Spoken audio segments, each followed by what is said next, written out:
thing to do, obviously.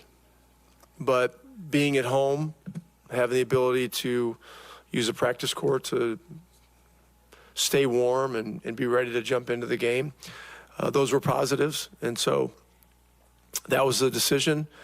The hope is that as we move along here, that the minutes levels increase and that, all this can fade away. But,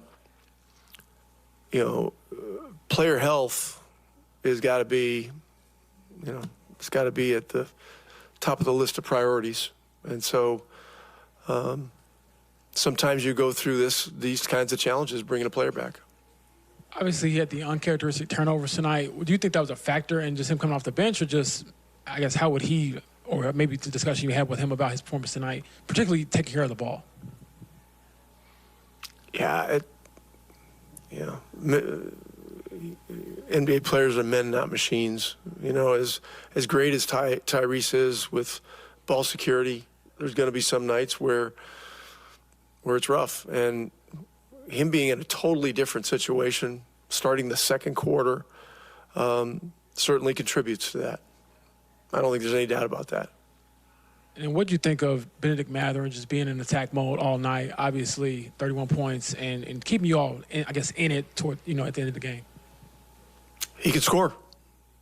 He's a scorer. I mean, my job is to guide him to becoming a winning,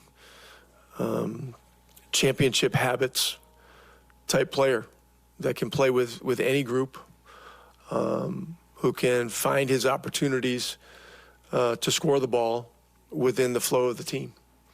And so he was really important to us tonight in the beginning because we were struggling, and he was the only guy that could get anything going. And so he had a great night scoring the ball. I'll have to look at the film to give you a full breakdown of everything. But, he did some good things. Obviously, with Miles and sticks out, you had to do a lot of shaking up lineups, a lot of playing guys that usually play the 4 at the 5 and whatnot. I mean, what did you not like about how guys handled just having to have a lot of shaking up roles with those two out? Thought our guys gave it a great effort. Difficult situation. You got a guy like Sabonis, who's should be an all-star. This guy had 16, 18 rebounds the other night, 26 last week, and he's just a beast.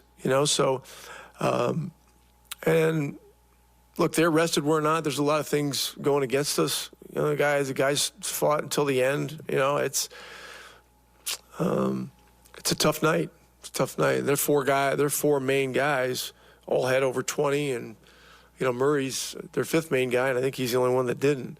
So, we needed to do a lot of things better. We didn't, and so we gotta fix it. Obviously, the moving Buddy to the bench, Ben into the starting lineup, was that because of the way tonight shook out? Ben was fresh. Mm-hmm. TJ was fresh. Sure. It's the second night of a back-to-back. Isaiah was fresh. That was a reason. Is this permanent?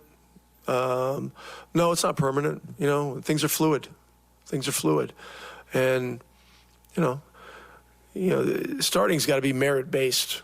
It's just, you don't just give a guy a starting position. Teams that do that in development go through terrible growing pains because guys are just given minutes. Hey, you got minutes, go figure it out. And the level of accountability is not there. We're not doing that. We're not doing that. And so I thought Ben earned this opportunity. I thought it made sense based on the fact that, they were rested, we weren't. Same with the opportunity for TJ, same thing, rested, chance to jump back into it. I thought Nembhard could use a night off. He's had a tough year physically, and he is feeling good right now. This is an opportunity tonight for him to get a little bit of a recharge. And so, Sunday, everybody's got to be ready. We played 6 o'clock. It's less than 44 hours. I don't know who's going to start.